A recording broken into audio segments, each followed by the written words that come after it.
오케이. 저희가 19명, 저 포함하면 28명 선생님이 들어오셔야 되는데, 일단은 선생님 저희가 말이 너무 많이 좀 섞일 수 있으니까 그 밑에 보면 채팅이라고 기능이 있어요.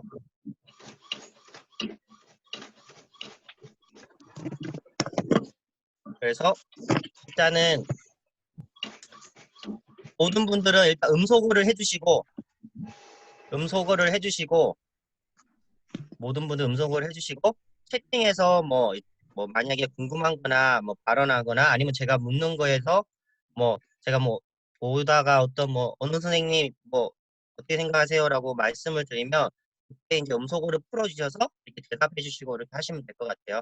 저도 뭐 줌에 대해서 이렇게 막 찾아보고 다른 분 한 것들 보고 했는데 아직 저희가 뭐 이렇게 미리 많이 준비된 상태가 아니라서 이걸 하다 보니 아직은 조금 어려운 게 있지만 그래도 더 이상으로는 유튜브 이런 식으로 하기엔 또 어려운 것 같고 해서 저희 뭐 이렇게 할 수밖에 없네요. 그리고 조금은 뭐 자유롭게 하셔도 되니까 그 부분은 괜찮고요. 그리고 범중 선생님? 화면이 왜 옆으로 나오지?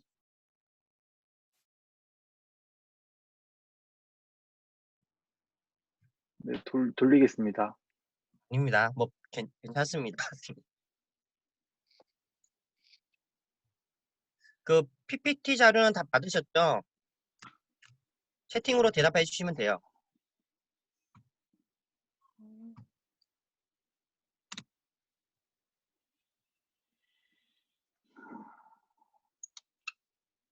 네, 그래서 그 오늘은 지적장애를 먼저 할 건데 먼저 이렇게 좀 죄송하다는 말을 먼저 좀 드려야 될 것 같아요. 그러니까 뭐 이게 저희도 뜻하지 않게 뭐 뭐 코로나 그 19 때문에 저희 좀 이제 수업을 원래 대면 수업을 해야 되는데 그러지 못하고 학교 방침이나 여러 가지 상황에 따라서 뭐 유튜브로 한 2주 하고 또 2주가 연기되고 또 연기된 상황인데 그러다 보니 준비하는 저도 이게 언제까지 뭐 혼란스럽기도 하고 다른 교수님들도 좀 많이 이제 시행착오가 좀 있으셨고 저도 뭐 여기저기 물어보면서 이렇게 했는데 그래서 제가 좀 준비하는 과정에 좀 많이 미흡한 부분이 좀 있었어요. 그래서 좀 그런 부분은 원래는 얼굴 뵙고 하면서 좀 이렇게 말씀드리고 했는데 지금 상황이 이렇게밖에 안 돼서 정말 좀 죄송하고요. 이래저래 수업을 하는데 벌써 말도 안 되게 그전 한 3분의 1이 지나간 상태가 거의 됐어요. 진짜 말도 안 되게. 그렇지만 뭐 남은 거에 대해서는 뭐 제가 이제 할 수 있는 거에서 최선을 다 해가지고 저희가 진도라는 부분은 다 나가고 그리고 이렇게 하겠습니다. 그러니 좀 불편하시더라도 조금 더 하시면 되고요. 그리고 뭐 이제 뵐 날이 있겠죠? 계속 이게 이렇게 가지는 않겠죠? 그러니까 뭐 그 부분도 뭐좀 양해를 부탁드리고요. 요즘 학교 쪽에서도 좀 굉장히 어려워하셔갖고 많이 힘들어 하시더라고요. 그래서 여러 가지 부분에서도 너무 죄송스러운 게 많으니까 그 부분만 좀 양해 부탁드립니다. 일단은 그렇고요. 지금 저희가 몇 명이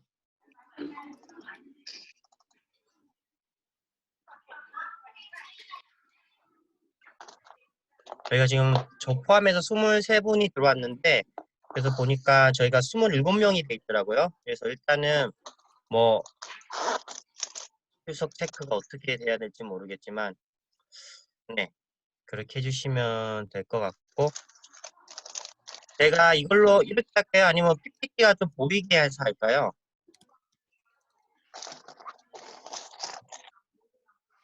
아까 여기저기 이렇게 네?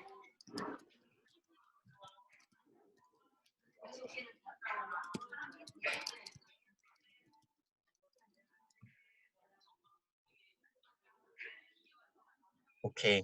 그래도 제 얼굴보다는 PPT가 좀 낫죠? 그러니까 뭐 PPT로 제가 이거를 정확하게 기능들을 다 인지를 못해가지고 보니까 이게 부분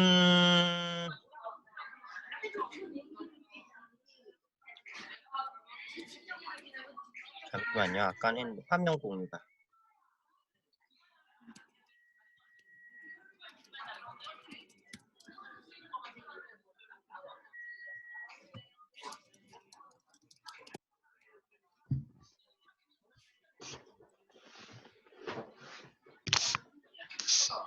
PPT가 보이나요?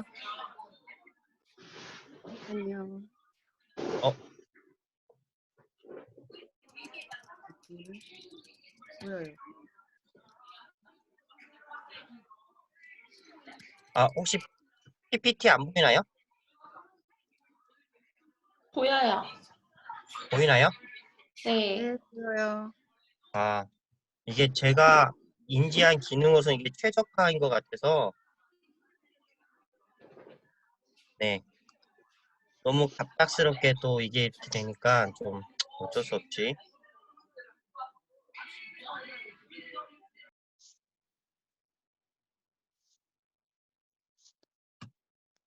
자, 아우, 어색해 죽겠네, 아주 나도. 자, 선생님. 아이고. 네, 이거, 근데 제가 그게 이걸 바꿨더니 채팅방이 안 보이네.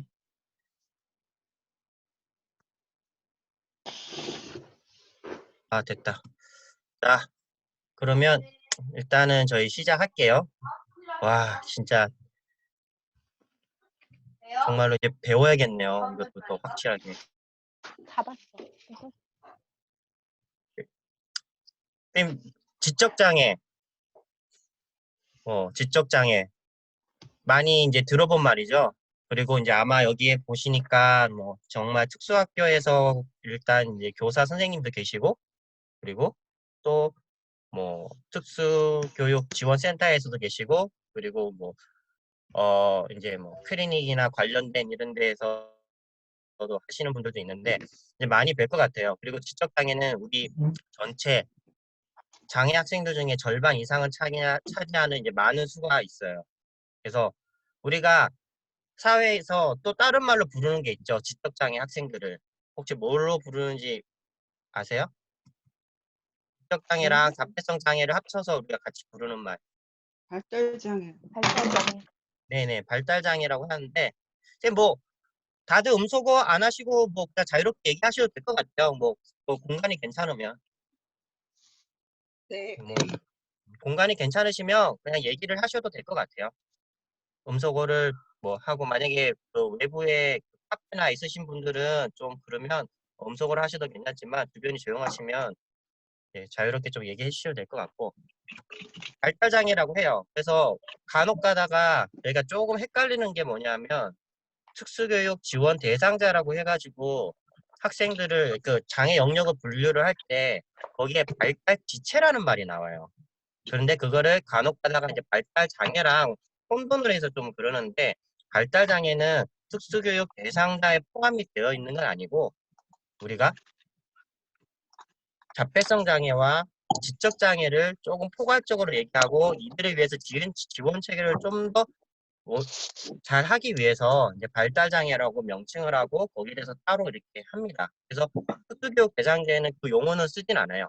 하지만 우리가 보통 이제 지적장애 그리고 자폐성 장애 이거를 다 통달을 해가 발달장애라고 얘기를 하고 오늘은 이제 지적장애만 이 부분에 대해서 할 거고요.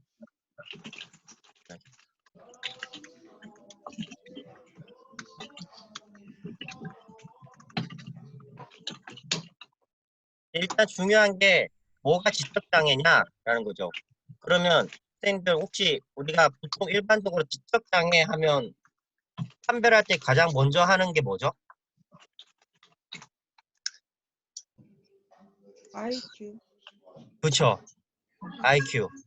아, 이 작은 화면에 지금 20몇 분의 선생님이 다 안 나오고 번갈아 가면서 얼굴이 이렇게 나오고 있어요. 지금 내 눈에는 지혜 선생님, 혜정 선생님, 문정 쌤, 유진 쌤, 범중 쌤이 이렇게 있고 나머지는 어디 간 거야? 왜 여기는 또 화면이 안 보여? 성함을 잘 몰라가지고 제일 중요한 거는 일단은 저희가 이제 IQ로 보통 지적 장애를 선별을 제일 많이 해요. 그러면 그 IQ 우리가 IQ라고 했을 때 보통 저희가 일반적인 사람의 평균 IQ가 얼마인지 아십니까? 100. 네, 100이요. 근데 PPT에 누가 그림을 그렸지? 이 배가 있나요?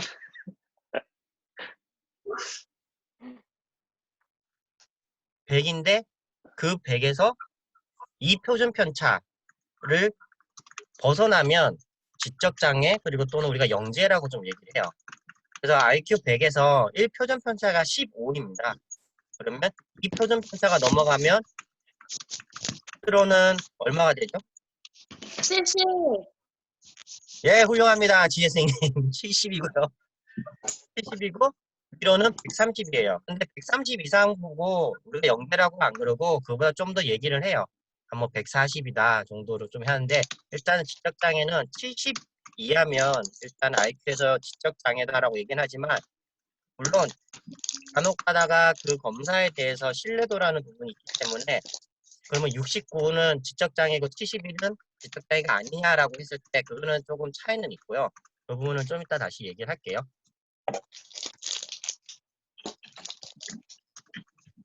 이 빨간 거는 제가 한 건가요? 이게 왜 생겼지?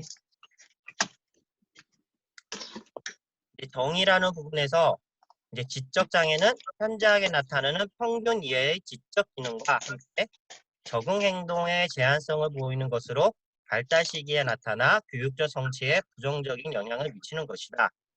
라고 하고요. 이제 장애인 등에 대한 특수교육법에서는 지적 장애를 지닌 특수교육 대상자를 지적 기능과 적응 행동상의 어려움이 함께 존재하여 교육적 성취에 어려움이 있는 사람이라고 정의한다라고 되어 있어요. 그래서 위에는 미국 장애인법인데 간단히 말하면 세 가지로 딱 얘기를 하면 지적 기능이 현저히 낮은 그게 보통 IQ 70 이하를 얘기를 합니다. 그리고 적응 행동 두 번째 적응 행동이 또래에 비해서 현저히 낮은 이것도 적응 행동 검사에 따라서 그 분류가 이렇게 그 점수 체계가 나와 있어서 이제 그 나와 있고요. 그리고 18세 이전에 발병한다고 이렇게 되어 있어요. 그러니까 18세 이전이면 학령기나 그 더 어릴 때 이제 나타나는 거를 우리가 이제 보통 지적장애라고 얘기를 하고요. 근데 우리나라 지적장애 그 장애인 등에 대한 특수교육법에서는 나이에 대한 얘기는 빠져 있어요. 그냥 두 가지 보통 얘기를 하는데 나이는 왜냐하면 교육법 자체가 18세 이전인 어릴 때부터 우리가 초등학교 때 실시되는 거기 때문에 이걸 다 교육법 안에서만 포함이 되기 때문에 그 내용은 그냥 빠져서 나옵니다. 그래서 18세 이전 시작되는 발달장애 아까 뭐 얘기했던 자폐성 장애나 지적장애 좀 포함을 얘기하는데 지능을 포함한 지적 및 인지 능력과 심리적, 사회적 적응 능력이 부족하여 적응, 독립적인 일상생활이 어려운 상태를 이야기합니다.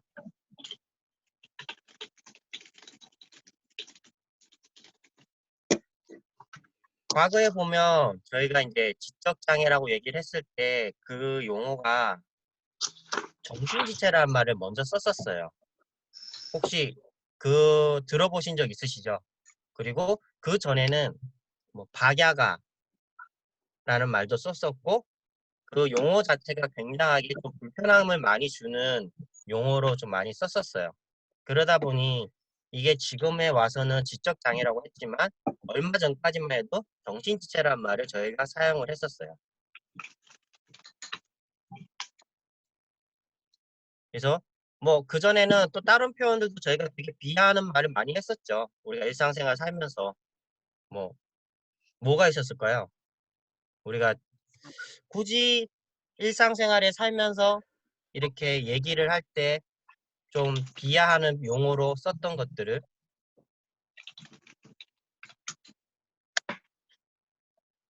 바보요. 그렇죠. 바보 여기도 써있잖아요. 이런 거 천치라는 말도 쓰고 이게 어떻게 보면 되게 안 좋은 표현들을 우리가 되게 많이 썼던 거죠. 그러다 보니 그냥 지능이 낮고 적응 행동이 떨어진 사람에 대해서 우리는 어떻게 보면 다른 시선을 갖고 이미 옛날부터 그렇게 표현을 하고 사용을 했었어요. 그래서 이제 장애인에 대한 무시라는 지적도 생기고 이제 장애인 복지법에서 먼저 지적장애라는 용어로 먼저 바뀐 다음에 나중에 이제 특수교육법에서도 지적장애라는 용어 이제 명칭이 개정이 됐어요. 좋아요. 그래서 있는데 우리나라는 그냥 지적장애인이라는 표현을 쓰잖아요. 그냥 지적장애인. 옛날에 뭐 정신지체 뭐 이렇게 썼는데 미국에서는 영어로 표현을 쓰면 혹시 영어 표현으로는 그 지적장애란 용어가 어떻게 쓰는지 혹시 아시는 분? Intelligent disability요. 아이, 그 용어는 있는데 그 인이라고 했을 때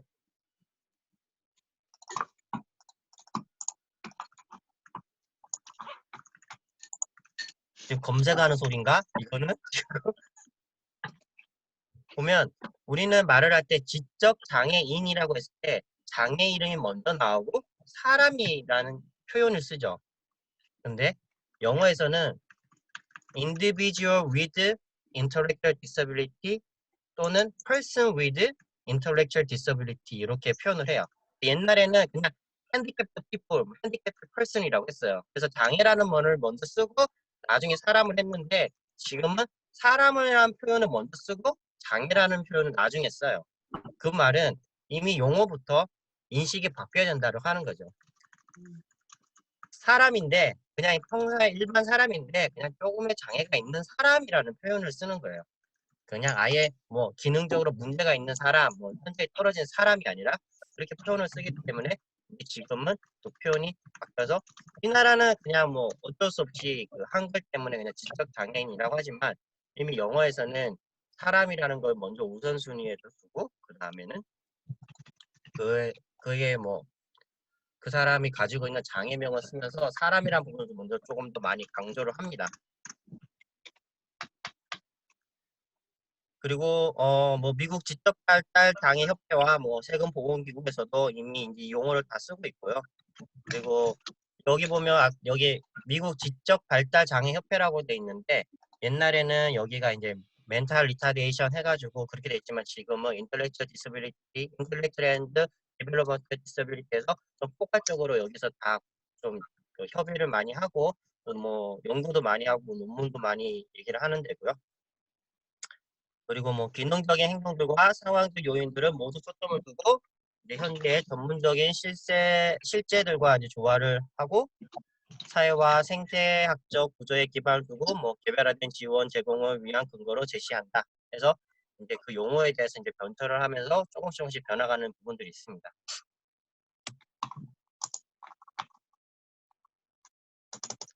이게 간혹 가다가 이제 그 우리 장애인들 보시면 뭐 왜 이렇게 장애를 가지고 태어날까라고 좀 우리가 생각할 때 한 번씩 있잖아요. 옛날에는 어 아이가 먼저 출산을 하면 제일 먼저 확인했던 게 뭐죠? 손가락, 발가락 10개. 아, 옛날 사람인가? 손가락, 발가락 뭐 또는 우리가 뭐 눈, 코, 입이 다 있냐 이걸 먼저 많이 확인을 했었죠. 그만큼 이게 다 있다는 거 해서 있어야지 뭔가 안심이 되고 없으면 좀 걱정을 하는 부분이 있고 과거에 옛날에는 일부 기능이 뭐 이때 눈에 보이는 뭐 손가락이나 뭐 일부가 없다고 하면 뭔가가 뭐 저주를 받았다, 뭐 천벌을 받았다, 뭐 이런 식으로 좀 많이 생각했던 그런 시대가 있었어요. 그러면 지적 장애는 일단 외적인 모습에서는 전혀 나타나지가 않죠. 왜냐하면 인지적인 부분이다 보니 이거는 어렸을 때는 또 발현이 되지도 잘 않아요. 어느 정도 나이가 들고 또래 아이들과 차이가 나고 하는 행동에 대해서 차이가 났을 때 그때부터 아 얘가 지적장애가 있구나라고 느끼는 부분이 있기 때문에 그럼 이 아이들에 대해서 원인이 뭘까요?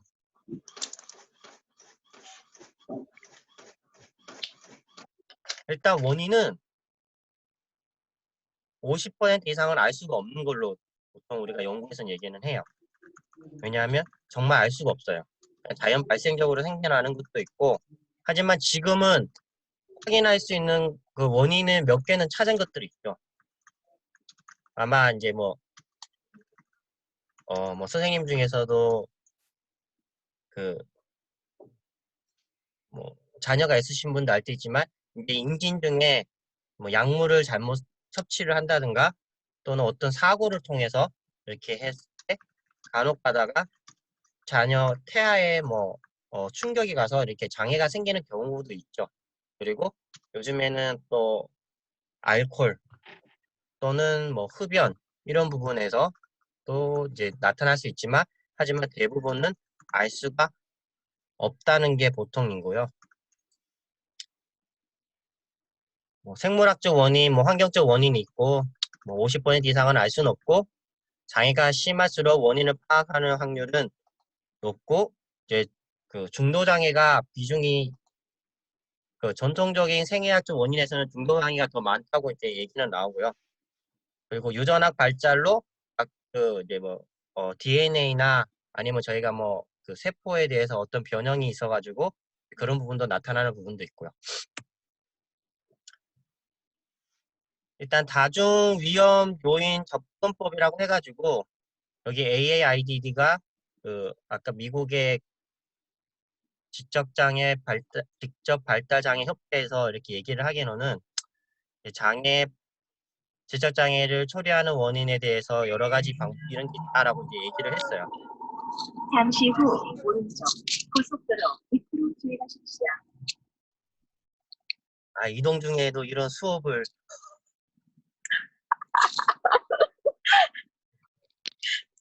괜찮습니다. 이해합니다, 선생님. 저희가 뭐 어쩔 수 없으니까. 일단은 원인이 될 수 있는 선생님 혹시 내비게이션 있으니까 내비게이션 켜시는 건 좋은데 저기 제가 그러면 운전 안 합니다. 아 그래요? 네, 뭐 주변에 소리가 너무 많으면 네, 혹시 선생님 중에 이렇게 음속으로 해주시면 될 것 같아요. 음속으로. 네. 그래서 일단 네 가지로 위험 요인을 좀 얘기를 할 수 있어요. 생의학적 위험 요인, 사회적 위험 요인, 행동적 위험 요인, 교육적 위험 요인. 그래서 첫 번째 생의학적, 뭐 생물학적 처리 과정과 관련된 위험 요인으로 출생 전 염색체 이상과 유전자 장애, 그리고 출생 전후의 뇌동사, 영양실조, 각종 질병으로 인해서 이미 그 태아 상태에서나 아니면 출생 후 바로에 어느 정도 출생 후 뭐 이제 어떤 충격에 의해서 이제 장애가 되는 경우도 있어요. 여기서 노래가 나오는지. 제가 할게요. 네, 아, 네. 음소거를 음을 조금 줄여. 아 괜찮아요, 선생님. 우리 뭐 이러면서 잠깐 뭐 쉬는 것도 괜찮죠. 잠깐만요. 음소거를 제가 해볼게요. 네. 네, 아, 네.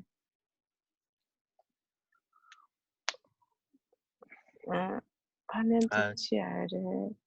재밌네요. 네, 지연 선생님은 카페인가 알겠습니다. 보네. 아니요. 지금 제가 화면을 돌려보면서 선생님들이 지금 어디에서 지금 어떻게 계시나. 의현 선생님도 카페이신 것 같고. 아, 네.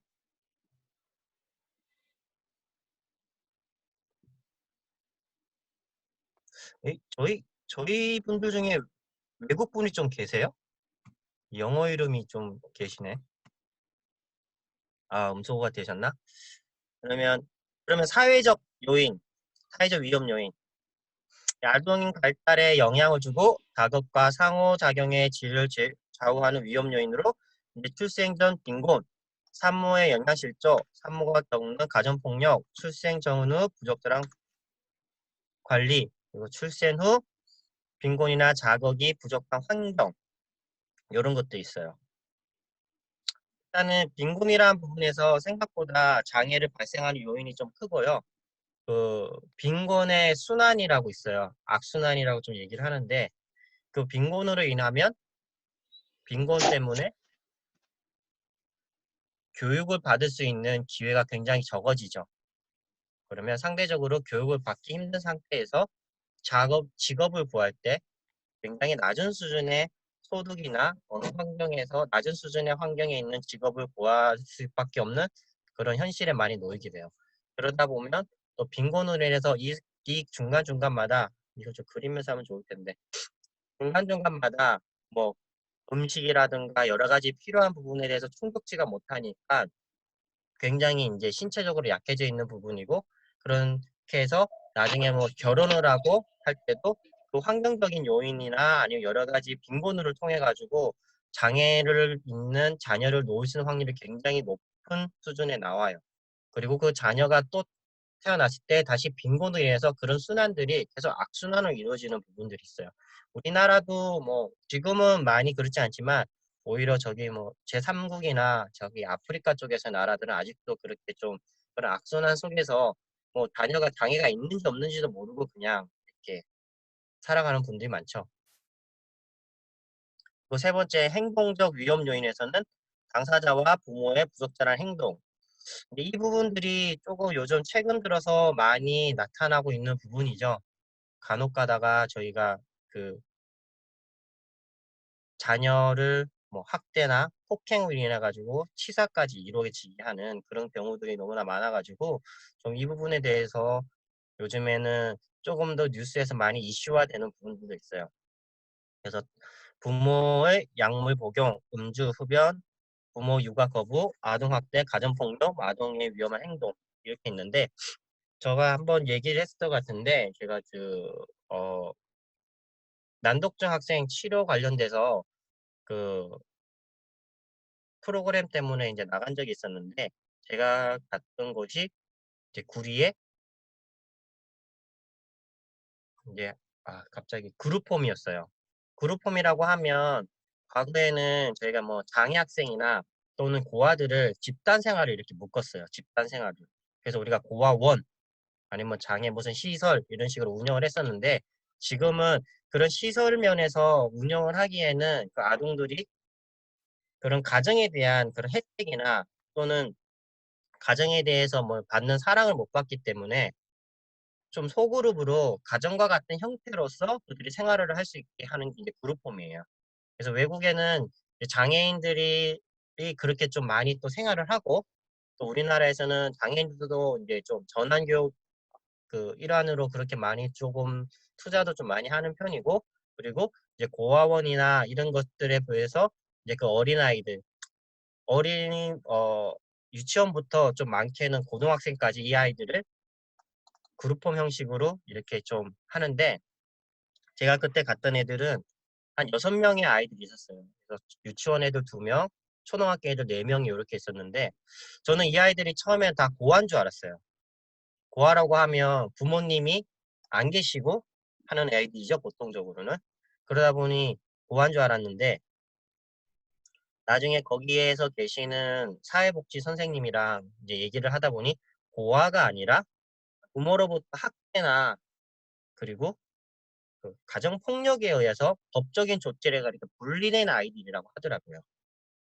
그러다 보니 이 아이들한테 얘기를 해보면 그 아이들이 부모님 보고 싶어 아니면 가정 돌아가고 싶어라고 했을 때 별로 그렇게 돌아가고 싶지 않다. 자기는 여기가 좋다. 여기가 집이다. 이런 식으로 표현을 하더라고요. 또 그 중에 하나가 이제 지적장애 좀 상급인 아이가 있었는데 어릴 때 이제 뭐 자세히는 모르겠지만 이제 그 아이도 부모로부터의 학대가 좀 있었기 때문에 이제 분리적으로 이렇게 됐었어요. 근데 지금은 나라가 이런 그 아동에 대한 학대나 폭력 때문에 좀 그 신경을 좀 많이 쓰는 편이고 해서 그 어렸을 때 유치원이나 그 학령기 이전에 아동에 대해서 관리를 솔직히 잘 안 되죠. 그래서 학령기 초등학교에 들어와야 되는 그 시점에 아이가 그 학교에 출석을 안 하고 또는 학교를 방문을 안 한다면 이미 동사무소나 그쪽에서 조사를 해서 그 아이가 지금 어디 있는지 어떻게 되는지 상황들을 좀 많이 파악하는 편이라 좀 많이 좋아지는 편이지만 일단은 요즘에는 저기 이제 행동적 위험 요인에 따라서 장애가 이제 발생할 수 있는 이제 확률도 좀 더 많이 높아진 것은 사실이에요. 그리고 저 젊은 엄마 아빠들이 좀 아이의 양육에 대해서 잘 모르다 보니 좀 방치로 인해서 좀 발생하는 사건들도 좀 있고 하고요. 그리고 마지막으로 이제 교육적 위험 요인, 이제 지적 발달을 위한 정보 제공과 교육적 지원의 부재로 인해 위험 요인이 발생해서 이제 장애가 될 수 있다. 그래서 지원받지 못한 지적장애 부모, 의료 서비스 부재, 양육 기술의 부족, 특수교육의 부재. 근데 이 부분이 어떻게 보면 특수교육 저희 쪽에서 많이 이제 담당이 되고 하는 부분이에요. 왜냐하면 자녀가 어렸을 때는 굉장히 어린 나이에는 이 아이가 장애가 있는지, 지적 장애가 있는지, 없는지를 구분을 할 수가 없어요. 왜냐하면 지적 장애인들도 성장을 하면서 거기에 대한 지적 수준들이 5세 수준, 4세 수준, 좀 더 되면 뭐 7세 수준 이렇게밖에 안 되는데 그 어릴 때는 그에 대한 차이가 거의 없기 때문에 어떻게 보면 장애가 있다 없다에 대한 거를 인지를 부모들이 잘 못할 수도 있죠. 어떤 특정 행동이 나오면 좀 더 가능할 수도 있겠고 아마 자폐성 장애 아동들은 이제 조금 더 이제 집중을 한다든가 아니면 뭐 어떻게 반응에 대해서 약간 차이가 있어서 아마 부모들이 느껴서 검사를 먼저 실시할 수 있겠지만 그러지 못한 경우에서는 이제 제대로 된 조기 중재를 할 수 있는 기회가 놓쳐버릴 수도 있죠.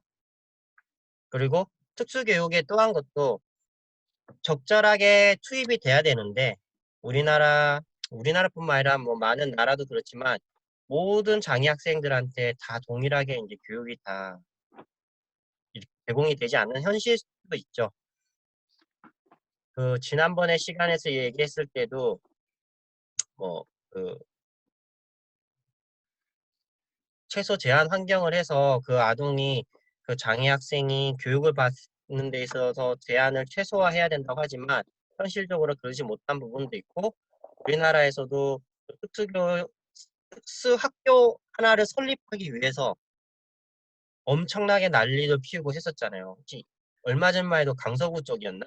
그쪽에서 특수학교를 설립하기 위해서 이제 학부모들이 무릎 꿇고 뭐 지역사회 주민들한테 거의 뭐 구걸하다시피 이렇게 행동을 했었고 지역사회에서는 안 된다. 뭐 우리 동네 집값이 떨어진다. 뭐 이러면서 좀 굉장히 좀 물론 양쪽의 모든 주장들이 이해가 되지만 그 의견 조합 그 줄이기에 굉장히 어려웠던 적이 있었거든요.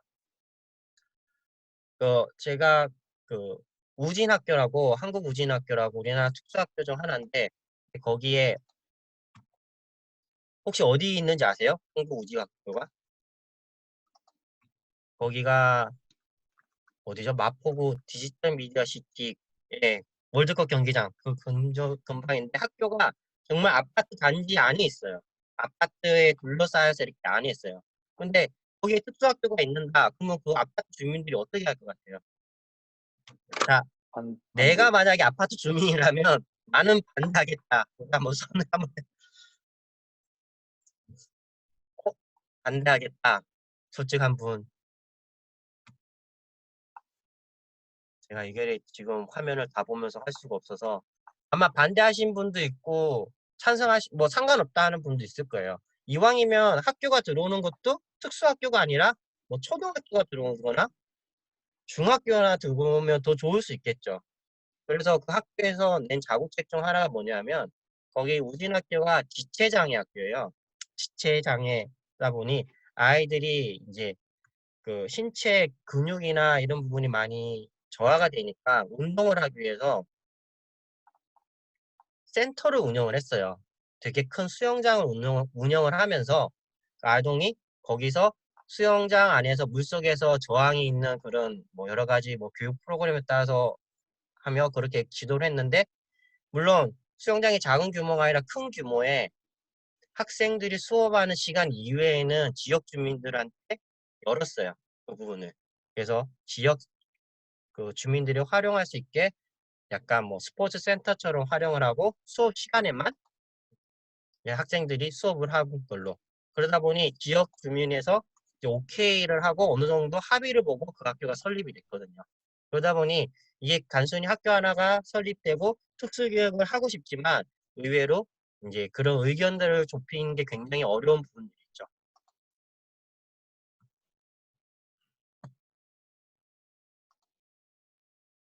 자, 여기 보면 그 아까 네 가지 요인과 그리고 이제 발생 시기에 대해서 이렇게 좀 표로 이렇게 했는데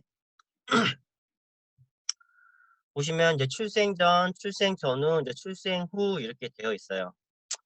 보면 뭐 어느 정도 출생 전에서는 이제 대부분에서는 뭐 생의학적에는 염색체 관련돼서 그리고 이제 요즘에는 또 결혼 정년기가 좀 많이 늦어져서 이제 산모의 연령이 좀 높아진 것도 있어서 이런 부분도 조금 더 높아지는 경우도 있고요.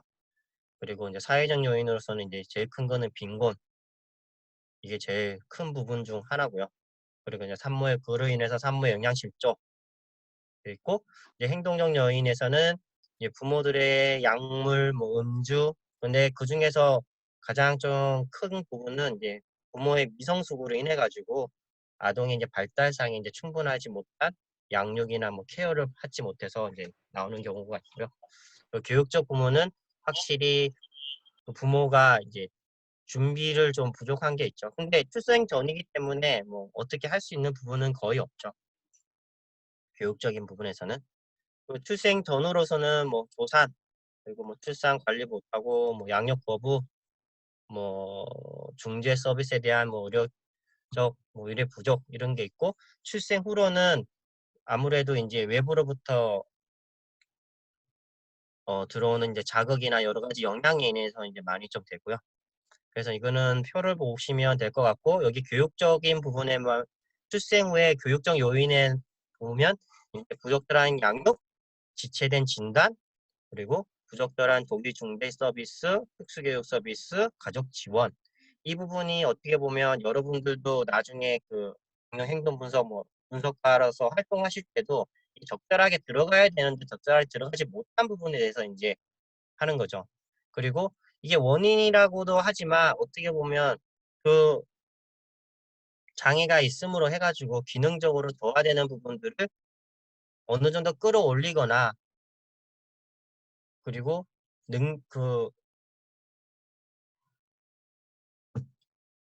비장애인만큼 완전히 안 되지만, 그리고 지역사회에서 생활하고 학교 생활이나 여러 가지한테 도움이 주는 것도 요 교육적 부분에서 이제 해야 되는 부분이죠. 그게 뭐 특수교사든 관련된 서비스에 있는 선생님이든 여러분들이든 이제 그런 부분들을 이제 맡아서 하는 것들이 이제 저희가 해야 되는 거죠.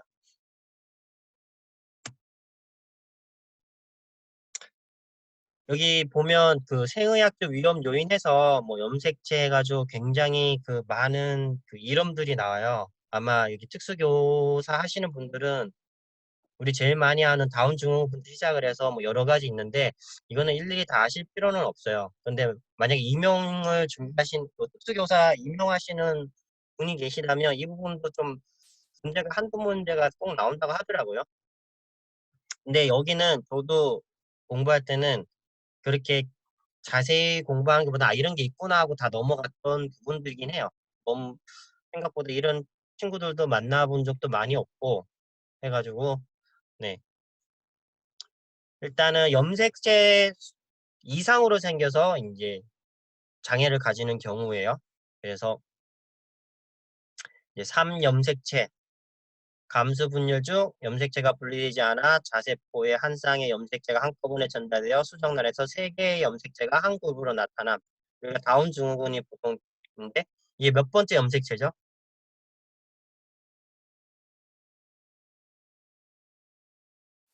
음소가 다 돼있어. 채팅방을 이용해야 되나? 20, 맞아요. 21번. 21번. 21번 염색체가 3개다 보니 아마 많이 보셨을 거예요. 딱 생김새부터 그 친구들은 이렇게 되게 조금, 이런 표현하기 전에 약간 귀여운 외모를 좀 하고 있어요. 그냥 외모를 보면 큰 눈에다가 좀 낮은 코 이렇게 돼서 좀 귀여운 외모를 하지만, 이 친구들이 뭐 일단은 다운 증후군 친구들이고요. 그리고 모자이시즘, 유사분열 과정에서 이상이 생겨 정상 세포계열과 이상 세포계열이 함께 나타나는 경우도 클라인펠터 증후군, 터너 증후군이 있는데, 예, 이런 게 있어요. 그래서 이거는 나중에 궁금하시면 오히려 그 이미지 사진을 보면 조금 더 명확하게 돼 있는데, 저도 잘 본 적이 없어서 죄송해요.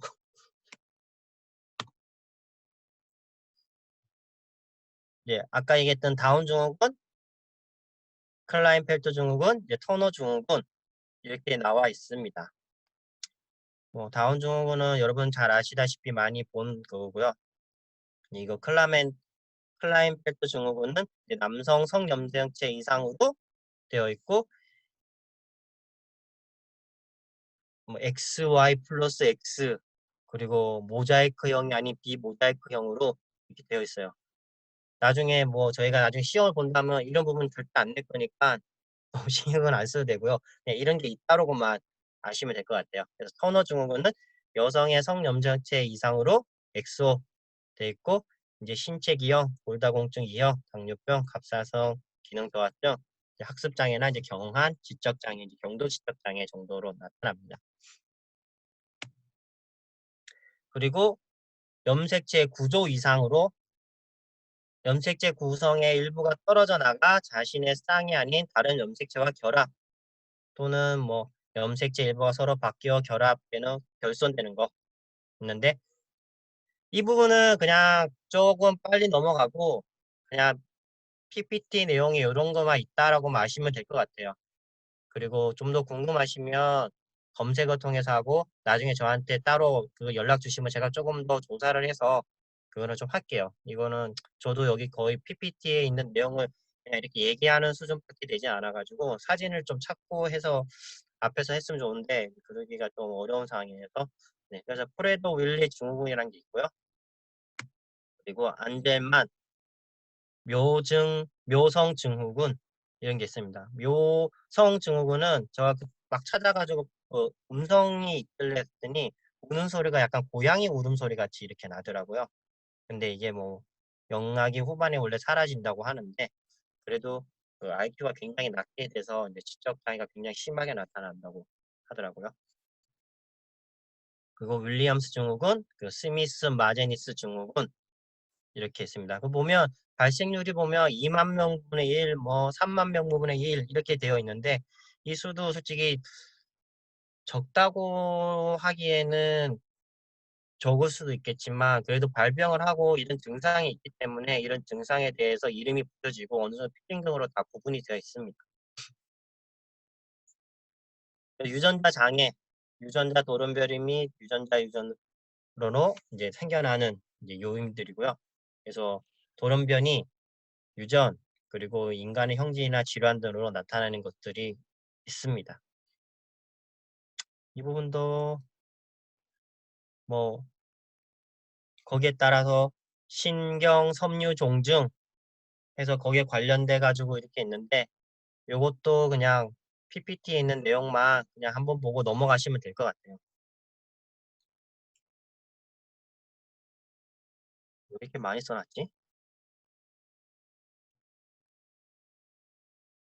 그리고 아포트 증후군 10번 염색체에 위치한 유전자 돌연변이나 우성 유전을 통해서 이제 발생하는 부분이고요. 이것도 굉장히 뭐 6만 명, 7만 명 분의 한 명으로 발생하는 부분입니다.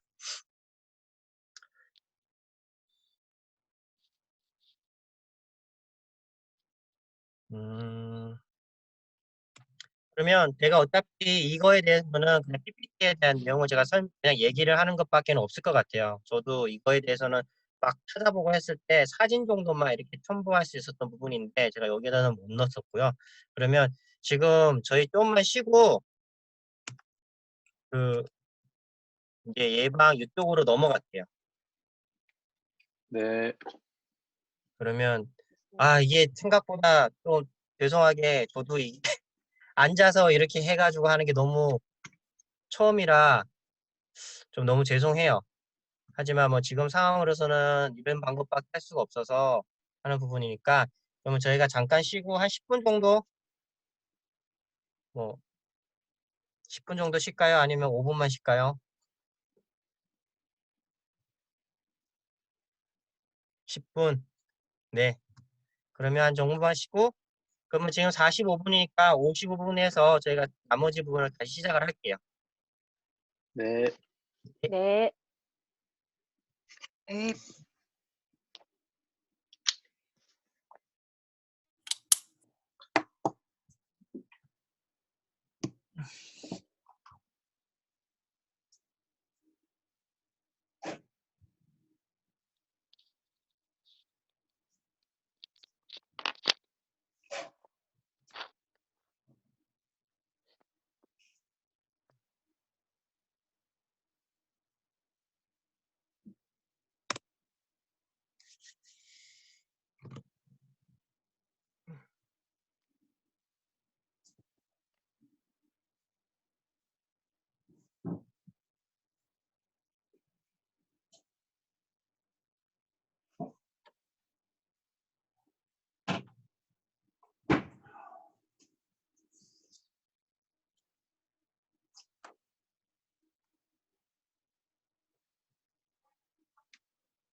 자, 선생님, 저희 이제 다시 시작할 건데,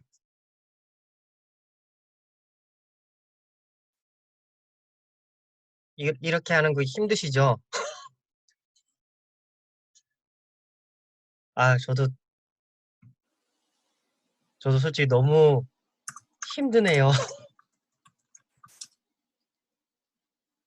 너무 익숙하지 않게 이렇게 하는 거라서, 이게 원래 좀 저희가 얼굴을 보고 질문도 해서 피드백도 받고 이렇게 왔다 갔다 이렇게 해야 되는데, 그러지 못해서 저도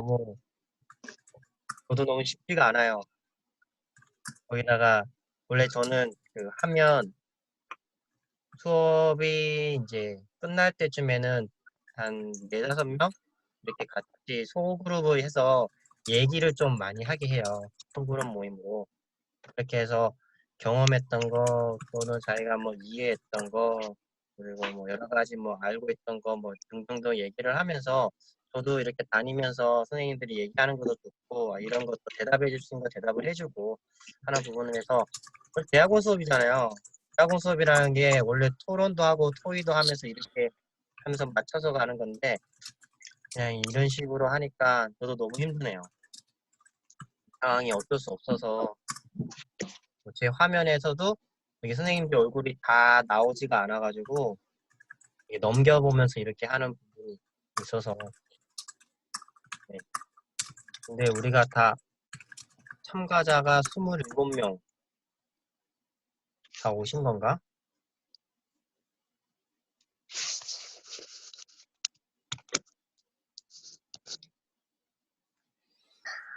아, 중간고사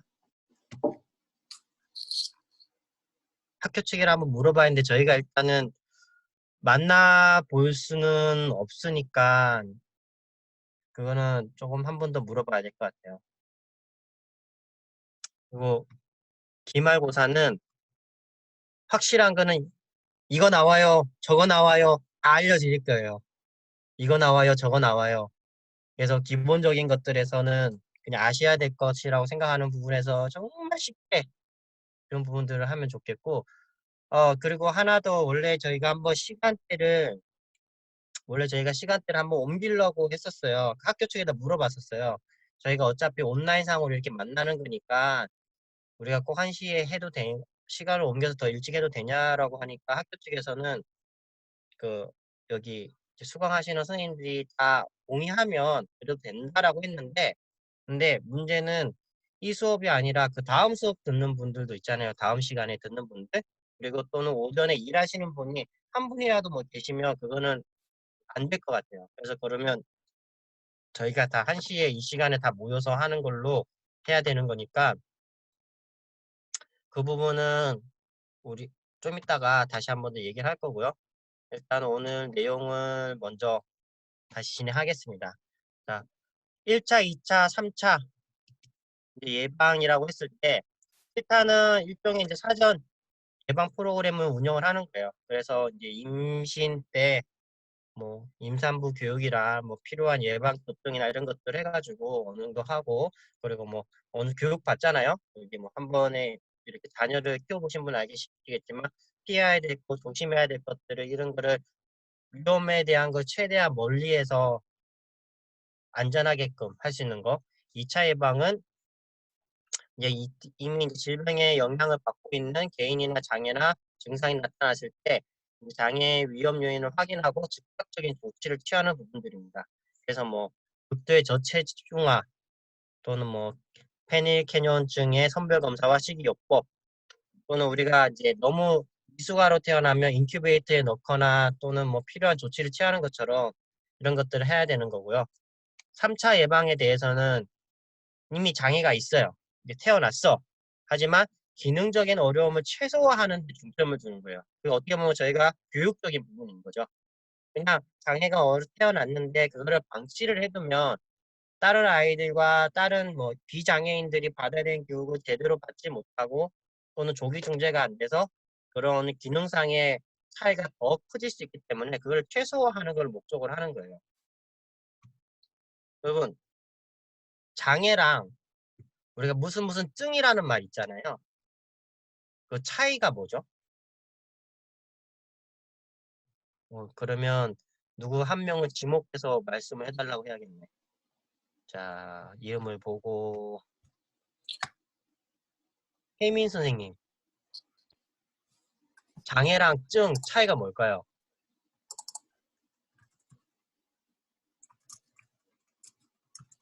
음성어를 한번 해주시고. 아, 저요? 예, 선생님이요. 아, 네네. 장애랑, 우리가 무슨 증이라 그러잖아요. 그러면 아, 네네. 뭐 난독증 또는 무슨 그런데 증이라는 말과 장애라는 말의 차이가 뭘까요?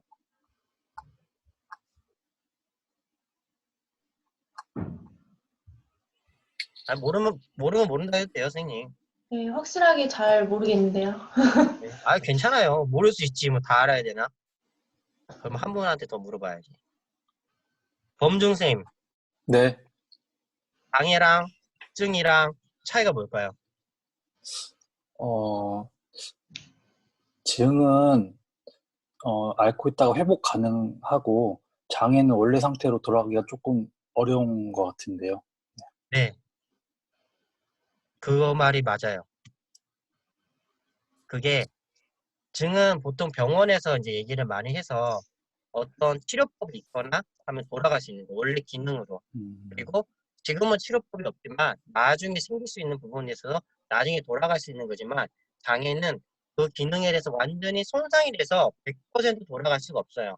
하지만 교육이나 훈련이나 뭐 여러 가지 방법을 통해서 그 100%까지는 아니지만 그렇게 끌어올릴 수 있을 때까지 이제 하는 거죠. 그래서 선생님들이 응용행동을 해가지고 아이들의 행동을 뭐 중재를 한다든 아니면 뭐 지적장애 아이들을 교육을 한다든 이런 부분들도 우리가 뭐 지적장애를 엄청 열심히 한다고 해도 그 아이가 비장애인 애들처럼 완전히 돌아가지가 않죠. 하지만 가깝게 할 수 있게끔 그리고 뭐 지역사회 내에서 사회에서 생활할 수 있게끔 그렇게 교육을 하는 게 저희가 이제 하는 거죠. 이게 이제 3차적 예방이라고 하는 거예요. 그래서 뭐 교육과정과 이제 전환교육을 실시하고요. 아동한테는. 그리고 이제 부모한테는 뭐 직업 교육을 통해서 이제 취업 교육을 할 수 있게끔 또 도와주는 여러 가지 방법들을 하고요. 그리고 뭐 여기 뭐 빈곤의 문제도 있긴 하지만 3차적 예방에는 아마 교육적인 부분에서 더 많이 얘기를 해가지고 우리가 치료나 교육, 훈련 이런 걸 통해서 아동이 이제 여기는 이제 학령기니까 졸업을 해서 성인이 돼서 지역사회에서 얼마큼 많이 적응하는 거에 따라서 좀 많이 중요한 부분이 되죠. 진단 앞에서 한번 얘기했는데 이제 지적 수준, 지적 기능, 우리가 IQ 검사를 통해서 나오는 거, 그리고 적응 행동, 그리고 발병 시기를 보통 얘기를 해요. 얼마 전까지만 해도 DSM-4로 많이 했는데 지금은 DSM-5로 바뀌었는데 여기에 지적 장애는 크게 변동사항은 없고요. 우리가 이제 지적 기능이라고 하면 일반적으로 다 지능을 우리는 얘기를 합니다. 그래서 학습, 추리, 문제 해결 같은 일반적인 정신적 능력을 의미를 하고요. 다들 IQ 검사 받아보셨죠? 그래서 뭐 아마 받아보셨을 거니까 우리가 일반적으로 받는 가장 많이 우리가 쓰는 IQ 검사가 뭐죠? 렉스 예, 웩슬러. 이거 왜 많이 쓸까요?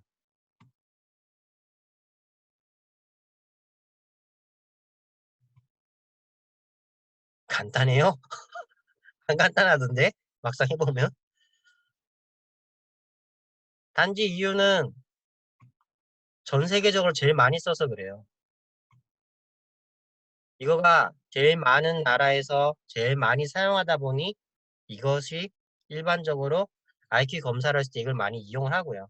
아마 선생님 혹시 클리닉이나 저기 그 센터에서 일하시는 분들도 이 검사를 대부분 사용을 하실 거라고 알고 있는데 이 검사 말고도 지능 검사 있죠? 레이번도 있고 또 뭐 있지?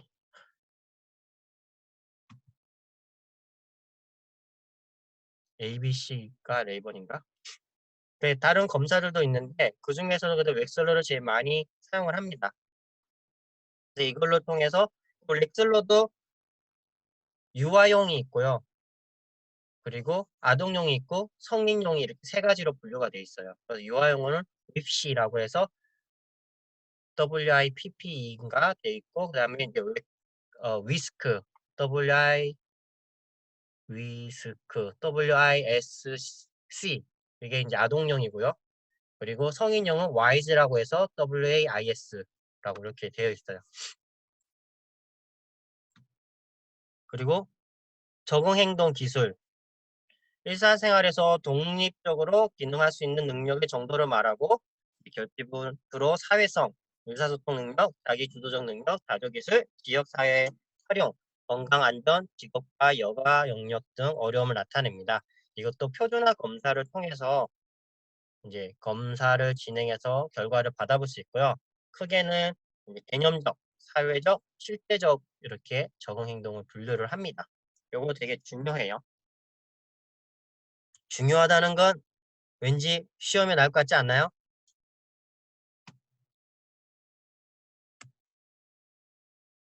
그 하위 기술 영역 보면 개념적 기술은 언어와 문해, 금전, 시간, 수, 개념, 자기 지시와 같은 기술들이고 사회적 기술은 대인관계, 사회적 책임, 자아 존중과 문제 해결, 규칙과 법 준수 이런 거. 실제적은 이제 일사생활에서 필요한 것들을 많이 해요. 작업 기술, 건강 관리, 여행, 뭐 안전 등 이런 것들을 많이 합니다. 그런데 보면 적응행동 이렇게 봤을 때는 우리 비장애 학생들은 적응행동 기술을 배우나요?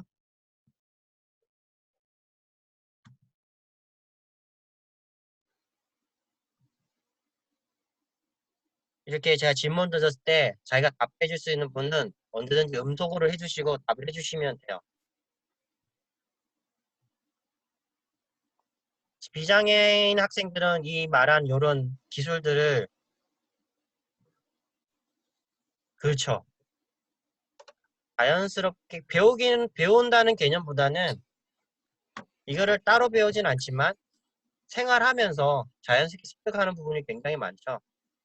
그리고 또는 뭐 다른 교과목이나 뭐 사회생활 그런 걸 통해서 그냥 하지만 우리 지적장애 학생들은 그런 부분에서 굉장히 취약하기 때문에 적응행동이라는 부분이 굉장히 중요시 여겨요. 미국에서 이 적응행동이 왜 중요하냐고 한 게 과거에 미국에서 6시간 정신지체라는 표현이 있었어요. 6시간 정신지체. 혹시 이거 아시는 분? 이거는 특수교사 하시는 분은 다 아셔야 되는데 물어봐야겠다. 예슬생님 네, 6시간 정신지체 혹시 들어보셨어요?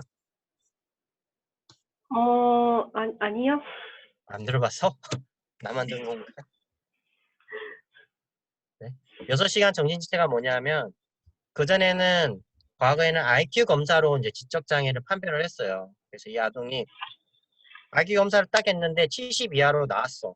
학교 생활을 하니까 국어, 영어, 수학 이런 뭐 우리가 일반적인 학교에서 배우는 과목들에서 점수가 너무 낮은 거예요. 그래서 얘가 정신지체인가 보다 이렇게 했는데 근데 집에 가서 엄마 아빠 농사 두어드리고 집안일하고 심부름 잘하고 그냥 비장애 아들이랑 아무 차이가 없는 거예요. 왜 차이가 없지? 근데 그 아이는 학업적인 능력에 대한 것만 좀 낮은 수준에서의 지적 기능을 가졌지만 일반적인 생활하는 것들 여기 말하는 적응행동의 기술의 영역에 말하는 그런 영역에서는 아무 문제가 없는 거예요. 그러니 이런 아이들은 오히려 지적장애라고 말하기가 어려운 거죠.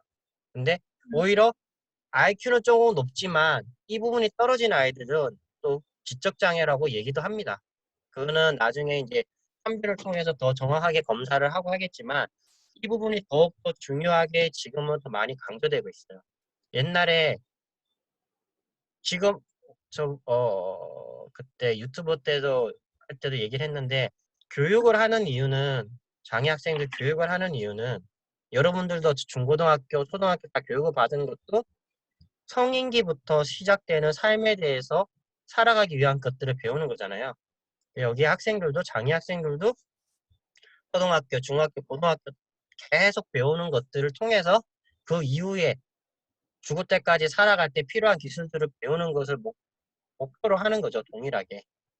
그러다 보니 꼭 학교에서 배우는 우리가 그런 수리, 수학, 국어 이런 걸 못해도 살아갈 수는 있죠. 살아갈 수 있는 부분이 있지만 그래도 이런 게 기본적으로 해야 되니까 우리가 일반 교육에서 시키는 거고 지적장애 학생들은 이거를 못해도 각자 살아가는데 문제 없는 부분들도 있는 것을 보고 이제 적응 행동에 대한 것들이 이제 더욱더 많이 강조가 된 거예요. 지역사회 나가면 우리가 지하철을 타는 거, 대중교통을 하는 거, 표지판을 보고 이해하는 것들, 그리고 뭔가를 주문을 하는 것들, 전화 거는 것들 이런 것들도 오히려 더 중요하다고 하는 거죠. 특수학교에서 애들을 아무리 뭐 가르쳐도 밖에 나가서 대중교통 이용 못하고 목적지를 가는데 그냥 걸어서 그 먼 길을 간다. 굉장히 비효율적인 거고 학교에서 그래서 가르치는 부분인 거고 그래서 지역 적응행동 기술의 지적장애한테는 더 많이 중요시되는 부분이에요. 지금은 그 장애 정도에 대해서 1급, 2급, 3급으로 나누지 않고 장애가 심한 장애인과 장애가 심하지 않는 장애인으로 지금 구분되어 있어요. 그래서 그 구분이 1급부터 3급은 장애가 심한 장애인으로 분류가 되고 4, 5, 6급은 장애가 심하지 않는 장애인으로 됐어요. 근데 이게 가지는 문제점이 지적장애는 1급, 2급, 3급으로 끝나요. 그러면 어떤 문제점이 생길까요?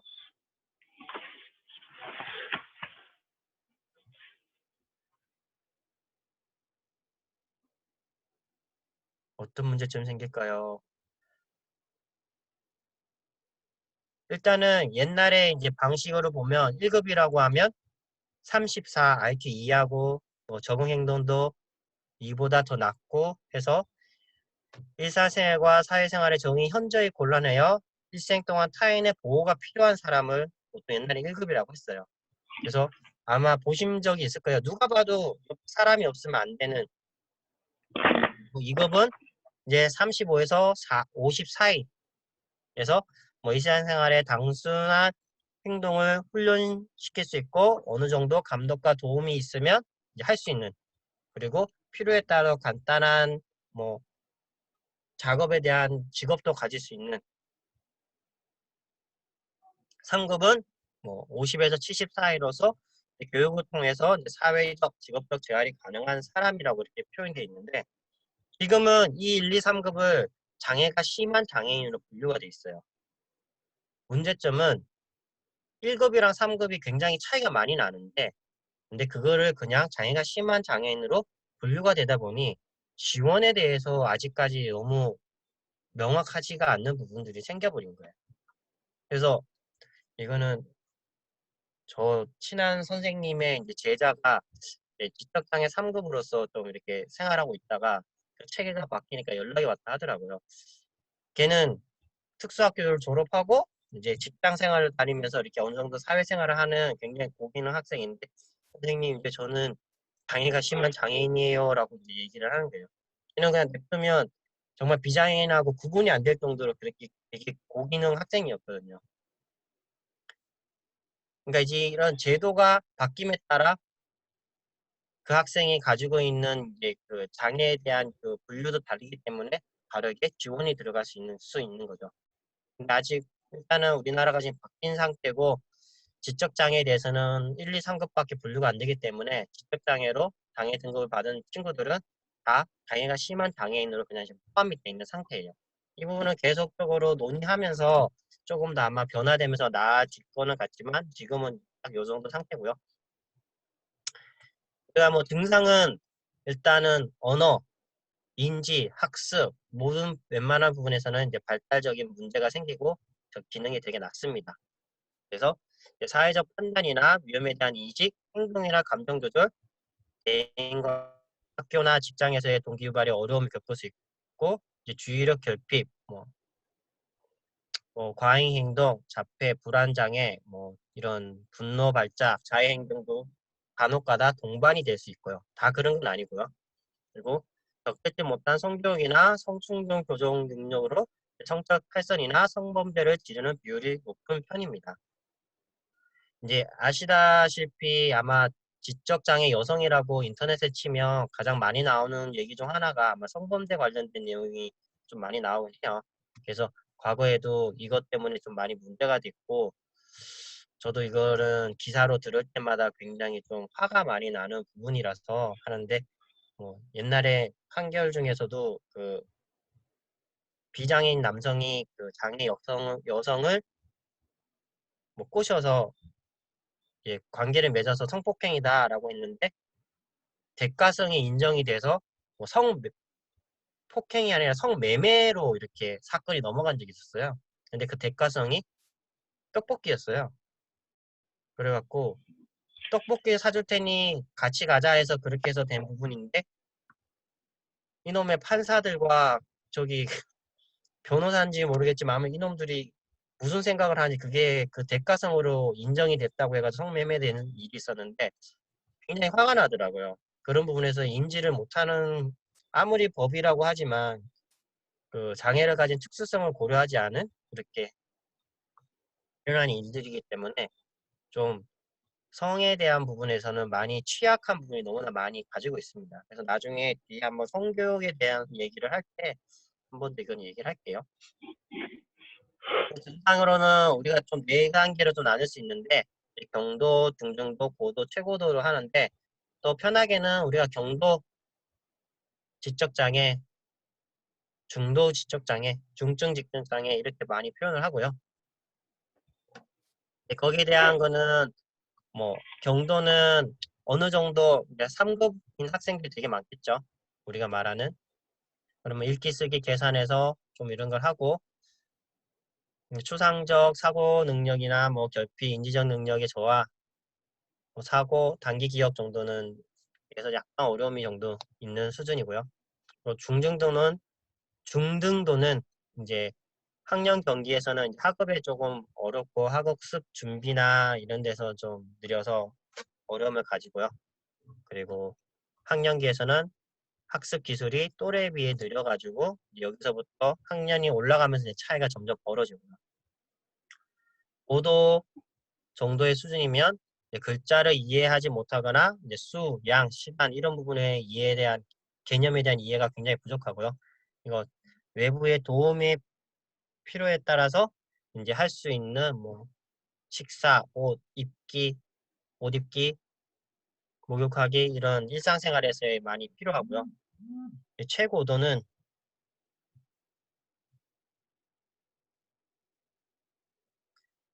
언어나 동작 여러 가지 부분에서 의사소통이 이제 안 된다고 거의 보시면 되고요. 간혹 가다가 과잉 행동이나 여러 가지 이제 자기의 원하는 욕구가 불만이 되면 굉장히 자해적인 행동이나 이게 부정적인 행동을 많이 보긴 합니다.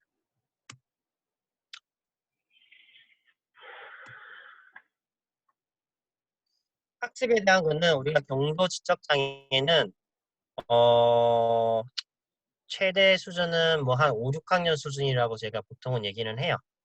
그리고 이제 중도는 너무 중증인 학생들은 이제 의사소통을 좀 많이 목적으로 하고 어쩔 때는 이제 일반적인 학습이나 학업 기술에 대한 거는 요구를 하지 않는 수준에서 그냥 일상생활이나 아니면 독립생활에서 필요한 기술들을 가르치는 더 중점을 두는 부분들도 있고요. 그래서 좀 차이는 많이 나는 편입니다. 그래서 1급의 아이들은 아마 중증 장애인으로 많이 포함이 되는 거고 과거에 말했던 3급의 아이들은 그래도 경도장애, 지적장애로 포함이 돼서 그 학생들은 어느 정도 이제 교육을 통해서 기능적으로 향상이 될 수 있는 부분이 있고요.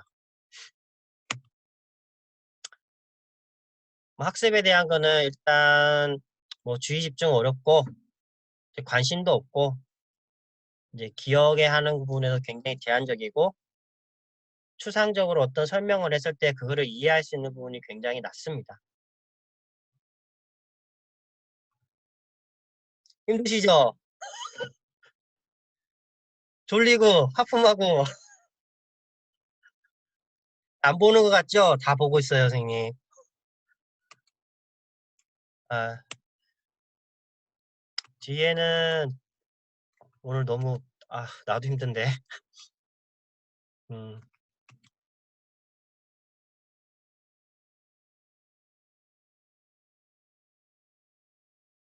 저희가 1시에 시작을 했죠?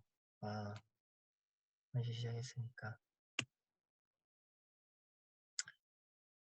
일단은 그 지도를 함에 있어가지고, 이제 기능중심 학업 지도는 실생활에 관련된 내용을 깊은 기능적인 내용을 학업 기술로 가르치는 것으로 주어진 시간 내에 가장 필요하고 학습 가능한 내용을 교수 실생활로 하는 걸 합니다.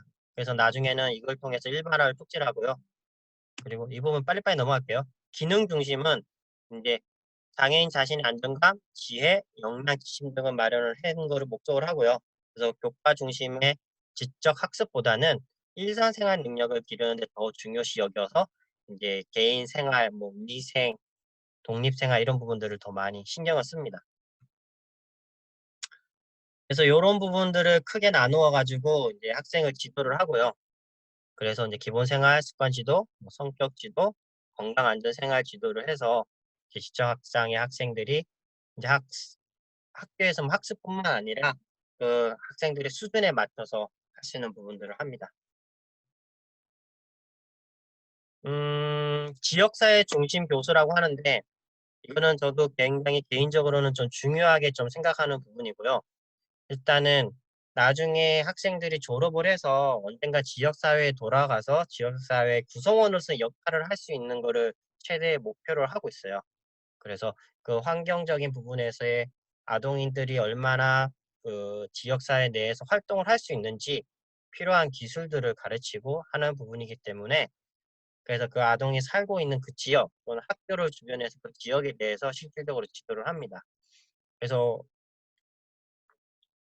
뭐 보면 이제 학교 내에서 아동이 나가서 학교 밖에 마트를 간다든가 버스를 탄다든가 뭐 서울이나 여기는 뭐 지하철이니까 지하철 이용한다든가 여러 가지 활동들을 하고요. 일단 그런 걸 하고 또 마트 같은 데 가서 물건을 사고 거스름돈을 받고 하는 그런 활동들까지도 합니다.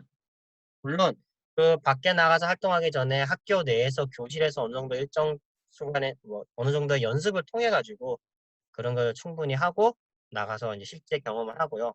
이것이 중요한 거는 정말로 이제 졸업을 하고 나면 더 이상의 이제 교육에 대해서 받는 게 아니라 자기가 직접 나가서 해야 되는 부분이기 때문에 더 강조될 수밖에 없고요. 그래서 일단 모의 수업을 먼저 하고 그리고 뭐 참조 수업을 한 다음에 그 다음에 직접 지역사회에 나가서 수업하는 형식으로 이렇게 합니다. 자기결정 기술, 한 사람이 자기 인생의 주체로서 중요한 결정을 함에 있어 가지고 타인에 의존하지 않고 본인 스스로 책임을 지는 기술. 자, 여기서 왜 자기결정 기술이 왜 중요할까요?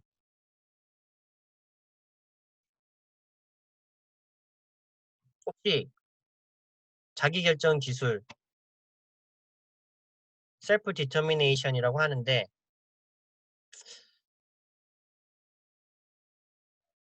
물론 지적장애 학생들하고 지적장애인한테 이거를 굉장히 많이 얘기를 해요. 아마 특수교육 하신 선생님들도 많이 그 부분에서 많이 듣고 했을 텐데 왜 이 기술들이 중요하다고 이렇게 얘기를 할까요?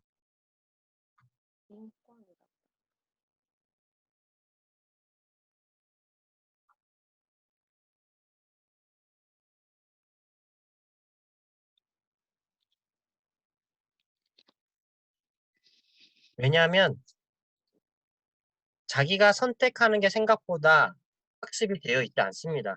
지적장애 학생들이. 우리도 보면 어렸을 때 여러분들이 먹고 싶은 것을 선택을 하고 또는 입고 싶은 옷을 선택을 했나요?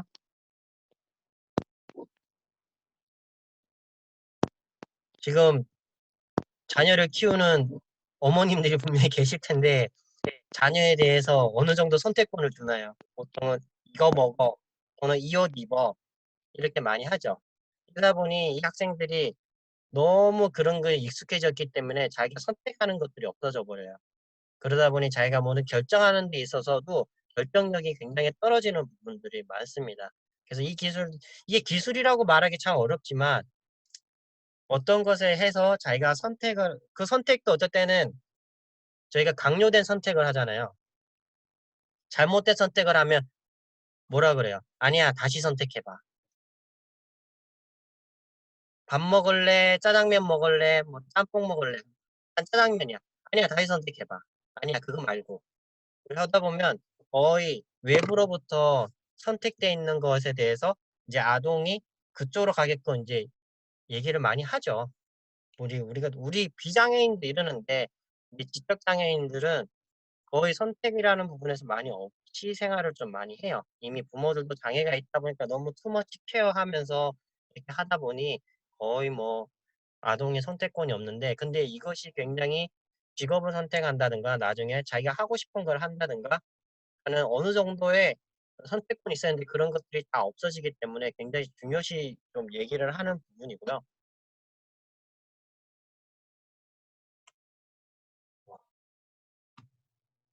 그래서 이제 지적장애는 가등의 경우도 이제 비장애 아동과 달리 자기결정 능력이 향상되고 있지만 좀 더 계획하고 집중해서 중재를 할 수 있게끔 해서 그 부분들을 교육을 해야 됩니다. 잘못된 선택을 하더라도 그런 선택한 거는 선택한 걸로 교육하고 지도해야 되는데 그렇지 않는 부분들에 대해 가지고 저희가 조금 이 기술들이 이 자기결정이라는 부분에서 많이 낮아지고 있는 거고요. 근데 요즘에는 다들 좀 그 얘기 하잖아요. 결정장애가 있다고. 뭐 어떤 걸 하나 선택을 함에 있어가지고 진짜 뭐 하나 쉽게 결정하지도 못하고. 그래서 자기결정 기술에는 4가지 중요한 하위 영역들이 있고요. 자율성, 자기규칙, 심리적 역량, 자아실현 이런 것들이 있습니다. 그래서 설명에서는 보면 이제 자율성은 부당한 외부 간섭 없이 자신의 선호에 따라 독립적으로 행동하는 거. 그래서 뭐 자기 선택하고 의사결정, 문제 해결, 목표 설정들을 이제 하는 거고요. 규칙은 필요시 자신의 계획을 수정하고 행동 방식에 결정해서 환경을 대처하는 거. 그래서 뭐 자기 교수, 자기 점검, 자기 강화 이런 부분들이 있고요. 심리적 역량은 기질, 인지, 동기 등 포함된 지각된 통제의 다양한 차원들을 지칭하는 걸로 내적 통제 기술, 자기 효능감, 자아 실현은 종합적이고 정확한 자신에 대한 지식과 강약점을 이용하여 자아 실현하는 부분들을 해서 자아 인식, 자기 인식 있습니다. 요즘에는 어플들도 많이 생겨나서 이제 지적 장애뿐만 아니라 뭐 다양한 장애들 필요한 어플들이 많이 있어요. 그래서 뭐 엔듀버 3라고 하는 이 어플은 뭐 일정을 관리해주는 앱으로서 이렇게 있다고 하는데 이거 말고도 요즘엔 더 많이 돼 있고요. 그리고 어디까지 왔니? 라는 어플은 이제 이동 지원, 미아 방지 앱으로 야 아동이 어디에 있는지 또는 이동하는 뭐 과정에서 어디쯤에 있는지 이런 것들 이제 확인할 수 있는 그런 어플이고요. 요즘에는 확실히 기술이 많이 발달돼서 거기에서 필요한 어플들이나 그런 걸 통해서 교육도 할 수 있는 수준이 되었고요. 에브리데이 스킬은 이제 일상 과제나 수행할 때 매일 해야 되는 것들이 어떤 것이 있고 어떻게 해야 되는 거 그런 것들을 지원하는 앱도 그런 것들이 많이 개발되고 있습니다. 뭐 에티켓이라고 하는데 이제 경도랑 우리가 중증 이제 학생들에서 조금 이제 차이에 대한 거는 있으니까 거기에 따라서 이제 하면 됩니다. 그래서 언어 습득이 다소 더디지만 취약지는 잘 드러나지 않아요. 경도 학생들은. 그리고 학령기 이후에는 읽기 쓰기, 산수 능력, 시간 관리, 용돈 관리 등에서 해당 나이에 기대는 수준에 도달하지 못하는 부분도 있고요. 사회적 상황에서 미성숙하고 행동이나 자신의 경험에 기초의 구체적인 수준에서 일을 하고 기본적인 행동과 일상적인 활동 수준은 가능한 정도입니다. 경도 학생들 중에서 교육을 잘 받고 어느 정도 되게 고기능인 학생들은 거의 비장애 학생들과 차이가 없는 수준의 그런 행동들을 많이 합니다. 그래서 가만히 있으면 거의 구분을 못할 정도로 있는 학생들도 있고요. 이런 학생들은 오히려 교육을 하면 할수록 그 결과가 굉장히 좋아서 굉장히 기분이 좋죠. 잘 따라오고 하니까. 그리고 중증 학생들은 아까 위에 있는 학생들보다는 굉장히 느리죠. 습득해 하는 것도 느리고 학습도 느리고 그리고 반복적인 훈련을 통해서 단순 직업 기술과 사회적 행동 및 기술 습득은 가능합니다. 그리고 간단한 의사 표현은 되지만 복잡하면 이제 어려움이 생기고요. 그리고 한정된 관계의 형성은 가능하지만 이제 사회적 판단, 의사 결정에 어려움이 있고 이제 성인으로서 자립하는데 좀 어려움을 가지는 부분도 있어요. 아마 차이가 분명히 있는 부분이라서 이런 것들은 뭐 그냥 아시면 될 것 같고요. 중증 학생은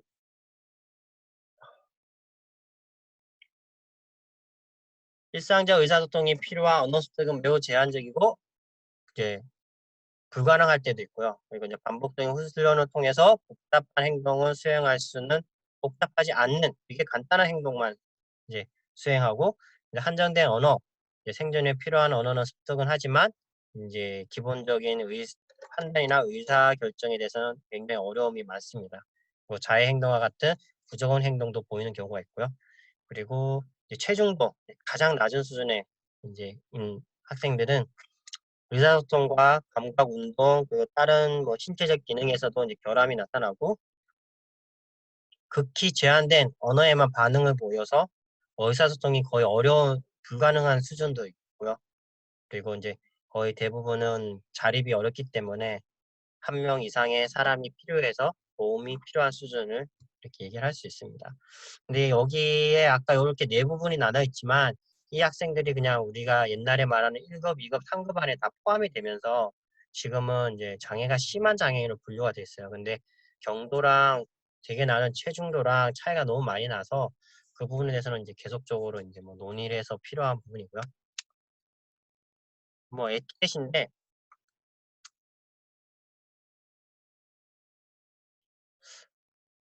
대화할 때는 끝까지 들어주고 무슨 말을 하는지를 잘 파악해서 어느 정도 이해를 하도록 노력을 해주는 필요가 있죠. 그리고 비장애인이 발음이 정확하게 천천히 쉬운 단어를 선택해서 자신의 의사를 표현하고 이제 길지 않게 좀 짧게 두세 마디 나눠서 말하는 게 좋겠고요. 그리고 생활 연령에 맞춰서 이제 존칭어를 사용하는 게 좋고 또 앞에서 한번 얘기했던 그런 비하하는 말이나 이런 표현들은 이제 삼가하는 게 좋겠죠. 그리고 레크레이션 할 때도 장애인 학생들보다는 정서 수준이 더 민감하기 때문에 지도할 때도 발달 정도에 따라서 수준을 맞는 프로그램을 선정을 해서 시도를 해야 되고요. 그리고 분명히 다른 비장애 학생들에 비해서 못할 때가 굉장히 있기 때문에 뭐 여기 표현에서 뭐 돌아버리겠네. 그것도 못하냐. 뭐 왜 이리 못해. 이런 표현들도 지양하는 바죠. 그래서 말 조심해서 그 쪽에서 그런 표현에 대해서도 해야 되고요. 그리고 이제 천천히 반복적으로 설명을 해줘서 습득할 수 있도록 해야 됩니다. 이제 마지막 슬라이드인데 글을 읽지 못하면 그림으로 된 이제 뭐 메뉴판으로서 어느 정도 설명을 할 수 있는 게 제일 좋고요. 외부에 만날 때는 장소에 대한 것도 이제 상대방 지적 장애가 있는 사람이 잘 아는 장소 그리고 또 만약에 보호자가 알고 있다면 보호자의 허락을 받고 그리고 나중에 이제 확인 전화하는 거 돈 계산할 때도 어느 정도 도움을 줘서 그 돈에 대해서 제대로 지불을 하고 거스름돈을 받을 수 있도록 하는 방법도 있습니다. 일단 오늘 슬라이드 내용을 좀 했는데 이렇게 하는 부분이 그 전에 이거를 뭐 어떻게 봐야 되지?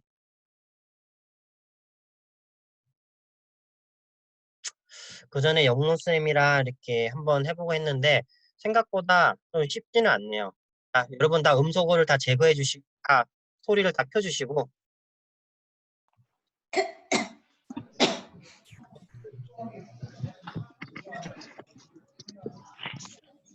이게 좀 하는데 쉽지가 않네요. 그 하는 것도 이게 원래 수업을 할 때 쌍방으로 피드백이 오고 가고 하는 부분에서도 이렇게 좀 하고 프로그램으로서 옆에 분들과 이렇게 얘기를 하면서 하는 방법을 항상 해와서 했더니 너무 다른 부분에서 이렇게 해서 좀 많이 죄송하고요. 그래서 오늘 지금 이렇게 했는데 혹시 좀 개선이나 우리가 좀 다른 방향으로 좀 했으면 좋겠다 하는 의견들을 좀 한번 여쭤보고 싶어요. 그리고 아까 얘기했듯이 시간도 만약에 가능하면 이거는 전부 다 얘기예요. 전부 다 가능하면 우리가 조금 더 이른 시간에 하는 것이 좋겠다. 근데 대신에 아까 얘기했듯이 오전에 일을 하시는 분이거나 원래 일정이 있으신 분이 있으면 그거는 안 되고 전부 다 동의하는 바면 저희가 시간을 옮길 수는 있습니다.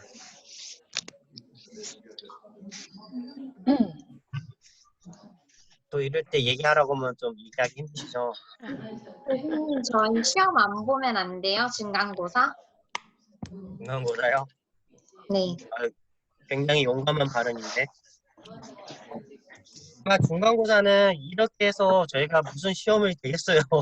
이렇게 해서 무슨 시험이 되겠어.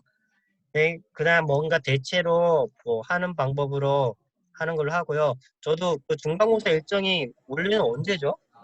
이때인가? 4월 마지막 주인가 그럴 거예요. 말도 안 다음 돼. 주인가? 다음 주인가 그래요, 교수님. 말도 안 돼. 무슨 다음 주에 뭐 한 게 있다고 무슨 중간고사야. 아, 늦게 그래서 시작했는데. 공부하는데 이게 좀 아닌 것 같아서 뭐가요? 뭐가 아닌 것 같아? 공부하는데 원래 이제 그 강의가 저희가 원래 2시간짜리 강의잖아요. 예, 근데 물론 그 원래 부분은 이걸 하다 맞죠. 보니까 네, 근데 원래 이걸 하다 보니까 1시간 동안만 이렇게 좀 수업을 듣게 되고 본의 아니게 이제 교수님께서 설명하시다 보면은 아 이거는 직접 만나서 말씀드릴게요 이랬던 부분이 되게 많잖아요. 맞아요. 그런데 근데 이런 부분을 저희가 하나도 못 들었는데 시험을 보는 게 이건 말이 아이, 안 되는 것 같아요. 알겠습니다. 또 이렇게 얘기를 하면 또 제가 어떻게 아마 근데 중간고사는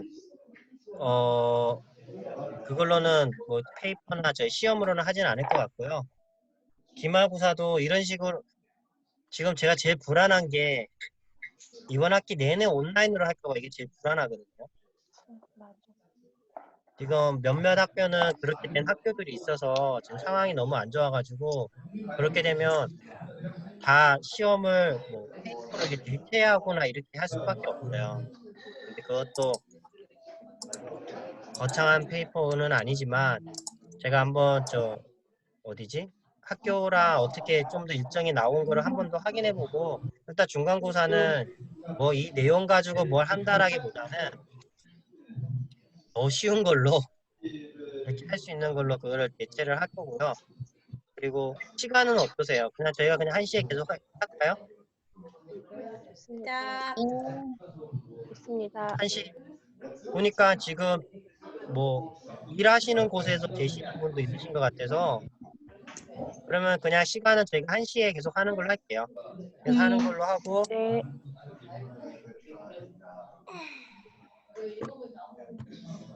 수업은 원래는 저희가 2시 30분인가 25분인가 그때까지지만 가급적이면 2시 전에 3시 25분쯤인가 하니까 3시 전에 끝나는 걸로 하고 그렇게 하겠습니다. 지금은 이게 저도 하면서 뭐 이렇게 피드백 받고 막 얘기가 왔다 갔다 하고 이런 식으로 해야지 시간이 길어져도 지나기는 모자랐거든요. 중간에 3시까지 거의 뭐 앞에 좀 이렇게 하고 나머지 20분 정도는 3시가 아니다. 한 2시 50분?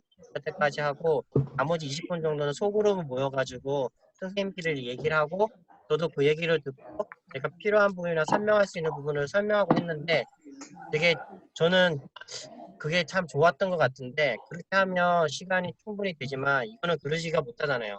지금 제가 또 이렇게 뭐 몇 명 얘기하세요라고 하기도 그렇고 지금 상황에서는 그래서 뭐 3시 전에 저희가 끝내는 걸로 하고 할게요. 그리고 지난번에 올렸던 거는 일단 다 들으셔야지 그게 출석이 다 되는 것 같더라고요.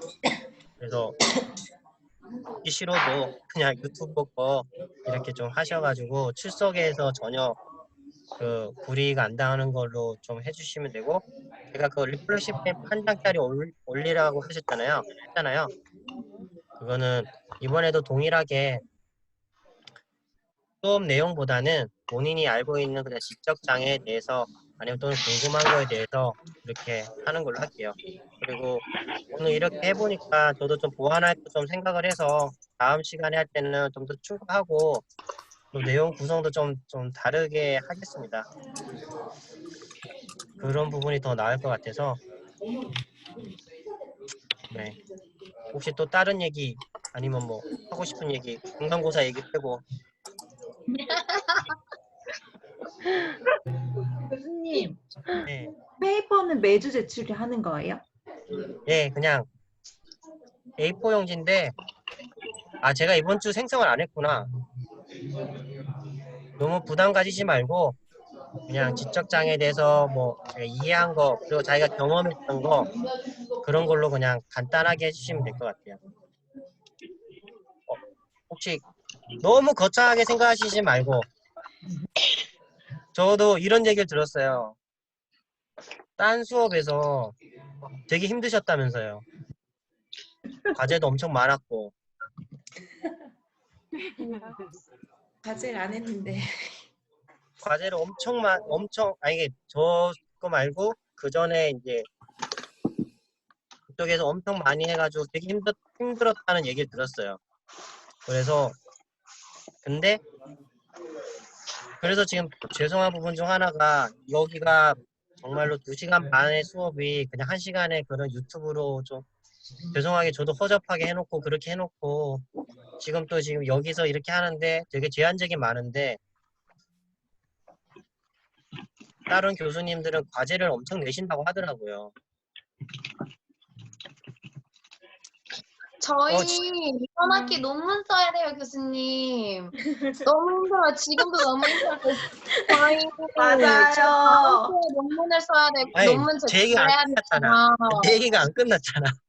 너무 힘들어요, 교수님. 아니, 그래서 어떤 논문 분은, 써야 돼요. 논문. 아, 어떤 목소리도 분은, 나갔네, 진짜. 네, 어떤 분은 그래서 너무,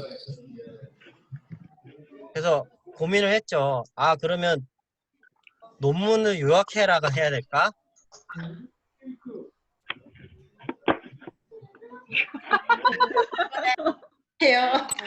아니에요. 그래서 고민을 좀 했어요. 이게 저는 이 수업을 하는 방향이 조금은 다를 수 있지만, 그냥 솔직하게 얘기를 하면 여러분들 다 응용행동 분석 그 자격증을 준비하시는 거잖아요. 근데 이 수업은 여러분들한테 되게 세세한 뭐 앞에도 아까 있던 뭐 지적장애가 있으면 지적장애의 그런 무슨 염색체 문제 있는 무슨 증후군에 대해서 설명하라 이런 것까지 요구를 안 해요. 그러고 싶지도 않고.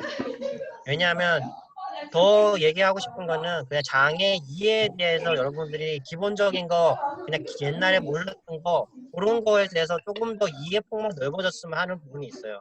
응용행동 하시다 보니까 만날 수 있는 장애 영역들이 제한돼 있잖아요. 지적장애들 만날 수도 있고 정서행동 장애나 자폐성 장애 요 세 장애가 거의 주가 되잖아요. 그러다 보니까 뒤에 가면 뭐 시각장애, 뭐 청각장애, 지체장애 이런 것들도 다 할 텐데 그런 부분에서 조금 더 폭을 넓히고 싶은 게 저 마음이고요. 그리고 이 수업 자체도 어렵게 하고 싶지 않아요. 이런 상황에서 제가 굉장히 고퀄리티 있는 뭐 과제라든가 뭐 시험이라든가 이런 이게 지금 너무 어려운 부분이라서 저도 고민을 하는데 그래서 몇몇 교수님들은 그래서 과제를 되게 많이 내주신다고 하시더라고요. 폭탄처럼. 그러나 아, 고민은 교수님 되지만 부탁드립니다. 부탁드립니다. 여기서 논문 쓰시는 분이 지금 내 화면에서 잠깐 손 한번 논문 쓰시는 분 몇 명 안 되는데 아니에요. 저희 진짜 많아요. 저희 다차 왜 손 안 들어? 진짜. 이거 무슨 소리지? 이거 제가 알기로는 또 그 사학자 선생님들도 이번 학기에 써야 된다고 알고 있어요. DSM이 많이 급하신가 보네.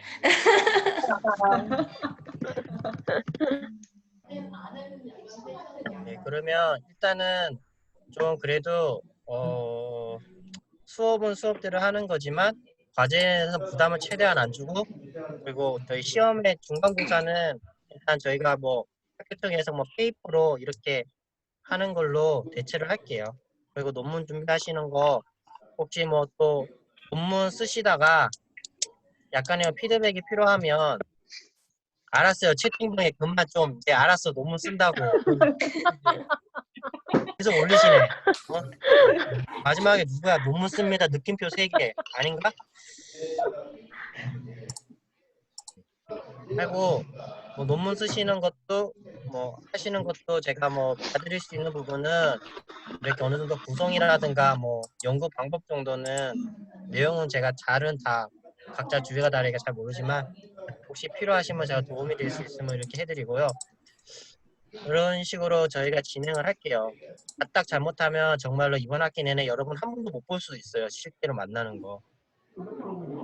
지금 상황이 생각보다 그렇게 좋은 편도 아니라서 그리고 이 구성에 맞게 저도 최대한 준비를 하겠지만 모두에게 만족이 되지는 못할 거라는 것도 좀 죄송한 부분이고요. 그러니까 그 부분은 좀 양해해 주시고 그렇게 해주시고 혹시 20학번 누구시죠? 아, 세 분이. 아유, 죄송하네. 첫 학기부터 이런 수업 들어가지고 죄송하네, 선생님. 그럼 우리 20학번만 그럼 시험을 따로 볼까요? 왜? 아니, 한번씩 논문 안 쓰시잖아. 그러니까 원래는 20학번이 이거 수업이 아니라 나중에 듣는 걸로 알고 있는데 이게 좀 어떻게 시스템이 잘못되셔서 네, 그러면 그렇게 하고요. 제가 조금 더 보완할 거는 좀 보완을 하고 할게요. 아무튼 저희 확정된 거는 시간은 무조건 1시에 저희가 합니다. 1시에 하는 걸로 하고 그리고 뭐지? 리플렉션 페이퍼는 항상 써서 그렇게 저희가 과제로 제출하는데 그 내용에 대해서는 너무 어렵게 생각하실 필요 없고요. 조금 더 편하게 생각을 좀 하시고 그리고 그냥 수업 내용보다는 오히려 궁금한 점이나 있으시면 써주시면 좋고 그리고 자기가 생활하면서 아니면 살면서 경험했던 뭐 그에 관련된 것들 그런 거 써주시고 그러시면 될 것 같아요. 그러니까 그냥 수업에서는 장애에 대한 걸 좀 더 이해폭이 더 넓어지면 저는 이 수업 성공했다고 생각을 하는 부분이고요. 괜찮나요? 알겠습니다. 네. 제가 지금 강릉 원주대에 있어요. 그래가지고 원래는 서울에 살다가 얼마 전에 거기 임용이 돼서 거기서 지금 연구 교수를 이루고 있는데 강릉이 좋긴 하더라고요. 혹시 이번 학기에 있는 분은 제가 너무 미안한 마음에 강릉에 오시면 바다도 보여드리고 사드리고 식사도 하고 할 테니까 네 열심히 하시고 좀 코로나 때문에 많이 힘드시니까 저보다 더 잘 대처하실 거라고 생각하시고요. 혹시 또 다르게 뭐 의견이나 내주실 거 있으신 분은? 아 지금 힘드니까 빨리 끝내라. 빨리 끝내라. 빨리 나가라. 그리고 여기 솔직히 지금 중간에서 영모 선생님이 굉장히 많이 도와주셨거든요.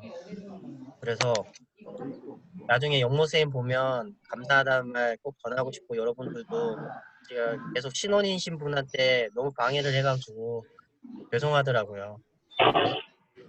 그래서 만나 뵈면 이거 예슬쌤이랑 영모쌤은 그냥 한 화면에 나와도 돼요.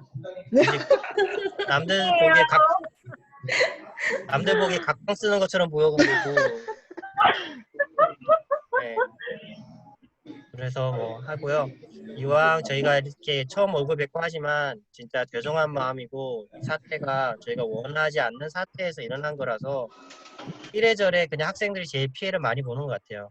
그래서 그 부분은 또 여러 번 얘기를 드려도 제가 할 말이 없습니다. 이해해 주시고요. 네, 오늘은 여기까지 하고 저희가 그러면 다음 주 1시에 그렇게 하고요. 혹시 나중에 뭐 의견 사항이 있으시면 또 연락을 주시면 좋겠습니다. 그리고 영모쌤 또 제가 한 번 더 연락을 또 드려서 좀 약간 보완하게 좀 얘기를 좀 할게요. 그럼 오늘 여기까지 하겠습니다. 제가 그러면 이거를 어떻게 끄지?